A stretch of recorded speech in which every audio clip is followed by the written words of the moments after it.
কিছুদিন আগে বঙ্গোপসাগরে সৃষ্ট শক্তি নামক লঘুচাপের কারণে বাংলাদেশের বেশ কয়েকটি জেলা উপজেলা প্রচুর পরিমাণে প্লাবিত হয়, বেড়ে যায় পানির পরিমাণ এবং প্রচুর পরিমাণে বৃষ্টিপাত হয়। তার এই কিছু প্রভাব পড়েছিল আমাদের গ্রামেও, যার কিছু ভিডিও চিত্র আমি আজকে আপনাদেরকে দেখাতে চলেছি। Hello guys, welcome back to my another video. Rohan ব্লগসের পক্ষ থেকে সকলকে জানাই স্বাগত। প্রচুর বৃষ্টিপাত ও পানি বৃদ্ধির পরপরই আমরা বেরিয়েছিলাম গ্রাম ঘুরতে। কিছু দূর যাওয়ার পরেই দেখা হলো আমাদের গ্রামের খালেক চাচার সাথে। ওনার সাথে কিছুক্ষণ কথা বলার পরে উনি বলল কোরবানির জন্য উপযুক্ত একটি বড় ষাঁড় গরু উনি নিজ হাতে পেলে বসে বড় করেছেন।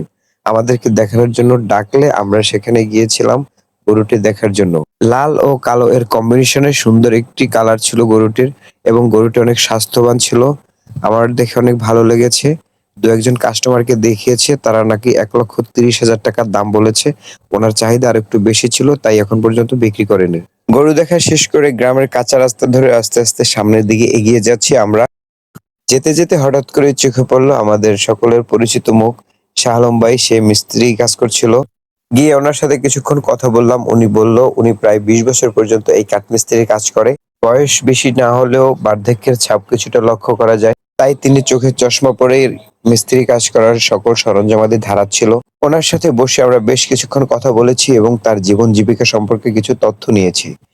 ভিউয়ার্স, ভিডিওতে যে নৌকোটি দেখছেন এই নৌকোটিই সারাচ্ছিল শাহ আলম ভাই। ভিউয়ার্স, আমাদের গ্রামাঞ্চলের রাস্তাঘাট এখন মোটামুটি উন্নত হলেও প্রতিটা ঘাটে ছোট নৌকা, ইঞ্জিন চালিত ট্রলার অথবা বড় ট্রলার লক্ষ্য করবেন। ভিউয়ার্স, ভিডিওতে দেখছেন একটি অভিনব পদ্ধতিতে চাষাবাদের একটি সিস্টেম। এখানে বস্তার মধ্যে সার এবং মাটি ভরে গাছ লাগিয়ে দিয়েছে এবং গাছ অন্য গাছের সাথে বেয়ে অনেক উপরে উঠে গিয়েছে।